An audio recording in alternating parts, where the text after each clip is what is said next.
me personally, having to rely on people to do my shopping has been hard. It's been very difficult. Particularly when you know you're putting that person at risk. Yeah, that was quite hard, very hard,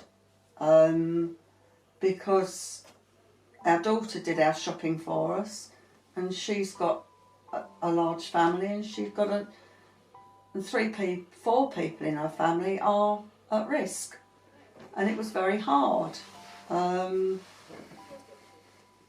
That was difficult, and not seeing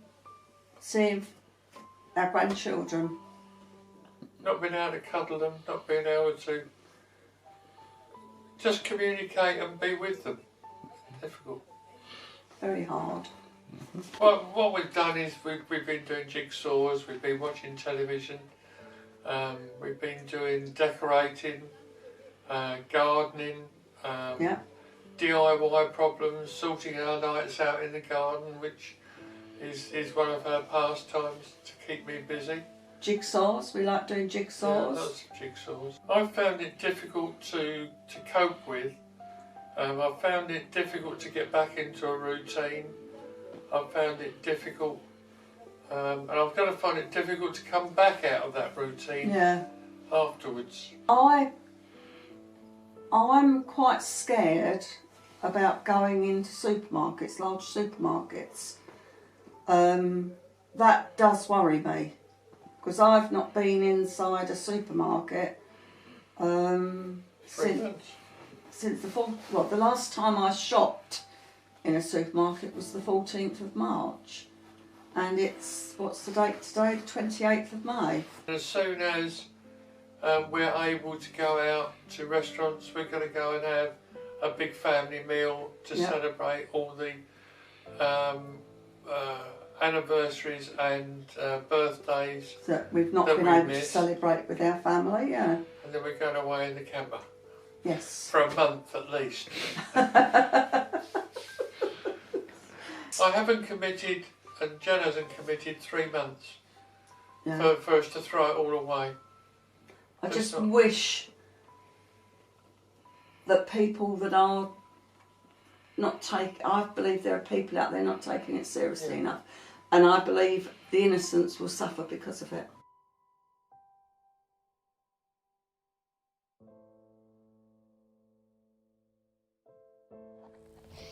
Bon, nous faisons ce enregistrement parce que nous savons que nous restons à la maison à cause de la période de la crise de la maladie de coronavirus qui a frappé tout le monde entier. Tous les pays, il n'y a personne, il n'y a pas d'activité. Nous ici à la maison, nous ne savons pas quoi faire, mais nous respectons les consignes des autorités qui nous ont demandé de rester à la maison. Tout le monde est à la maison. Qu'est-ce que nous faisons? Moi, personnellement, je sors pour faire les petites courses, les achats pour aider ma femme. Et de temps en temps, comme nous avons notre jardin, je me fais aussi le devoir d'arroser, parce que nous avons une plante que nous surveillons nous tous. Arroser cette plante-là, la plante de l'arbre, c'est l'arbre des pommes. Nous espérons que dans 3 ans, ça va nous donner des fruits. Donc, de temps en temps, je suis au jardin pour l'arroser. Vous voyez que derrière notre jardin, nous faisons, vous voyez aussi Peterson, depuis son enfance, il a fait des photos comme une prophétie. Il est habillé en tenue comme un licencié, alors qu'il n'avait que 6 ans à ce moment-là, 5 à 6 ans. Mais c'est une promesse. Maintenant, il est au niveau de l'université. Nous lui souhaitons bonne chance, que Dieu le protège et le bénisse pour finir son université comme il avait promis. Je crois que la photo nous montre et nous sommes très heureux et très contents aussi de lui. Merci.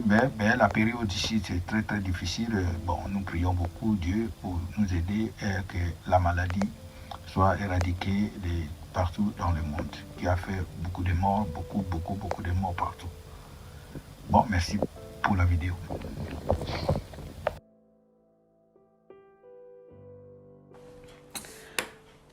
I live in East London, and this is my experience of the lockdown and COVID-19. Obviously, being in East London, it's one of the poorer boroughs of London, so we have a more diverse community, and we have experienced this pandemic more than any other people. It's been worse here. We've had more deaths. We've had mortuaries being made around us. We've had the hospital nearby converted from Excel, and it's just felt a lot more here. We've got families with multi generations living in one household, and because I work in a school, I've seen the effect that is having on the children. We've had to keep school open because we are taking care of the care workers' children, and we have a lot of special needs children that need to be taken care of in the holidays as well. So we've kept school running even in the holidays. I've been taking care of elderly neighbours who've had to have medicines delivered, food delivered. I've been buying shopping for her. Medications need to be delivered. It just seems that our area is worse hit. We have developed more community feel. I must say that. We are cooking for each other. We're looking out for each other. So it feels better, and it just doesn't feel like we're in London. It feels like we are a community. I mean, even simple things like shopping, everything has to be planned. We have to take masks, hand sanitizer, gloves.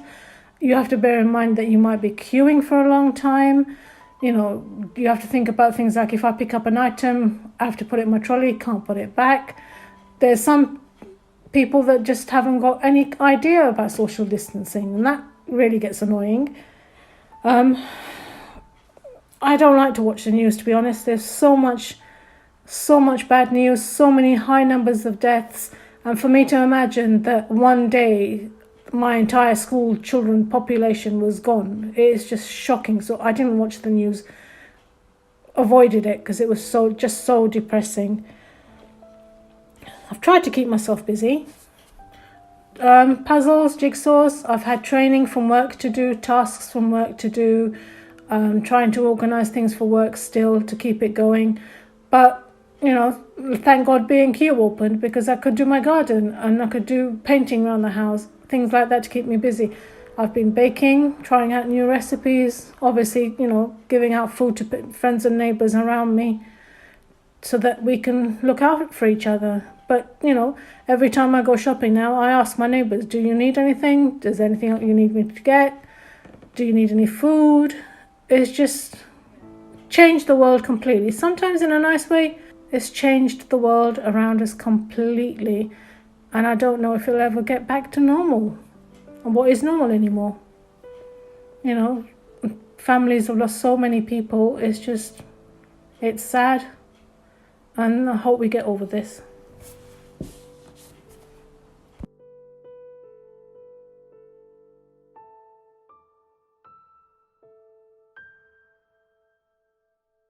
Even had a tutor. He had a tutor, and like my mum paid like £100 every Sunday for GCSEs to be cancelled. And some people, they put in so much effort and work to find out that they're not even going to be able to show their potential, and the results that they're going to get is going to be like what they think their students can deserve. Like, that's rubbish. No one knew that coronavirus was going to affect so much. Like, when it came out, everyone was just like, I thought it was something baller hype. And then now it's affected so much that some people haven't seen their family members or their loved ones in weeks. Some people haven't got their hair done or their nails done or eyelashes in weeks. Grand. And we thought this was just like a quick thing. Like, it was just going to pass through us. No. I genuinely thought it was just like some hype or something minor to shake up the country, but it's bigger than I thought. A lot of people have died, so I send my respect to their families. Like, even Tesco, the line for Tesco was so long. Like in Excel, you had to go all the way around because of the hospital. And me and Bradley went like yesterday, and it was all gone. Like everything was gone. The line was short, Tesco. and it was like, then that means that coronavirus has calmed down. But then they're complaining about it on BBC, saying coronavirus is still there when people are protesting. I think it's a good reason why we're protesting, but bad timing because it's just a second wave.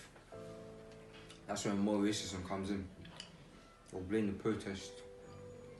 But to be honest, everyone's gone out anyway to do something stupid. So, and we're all not innocent. And I thought this lockdown was going to be like serious. We should have been done by a long time ago. It has cancelled a lot of my plans that I had this summer. Like I'm just in Nando's.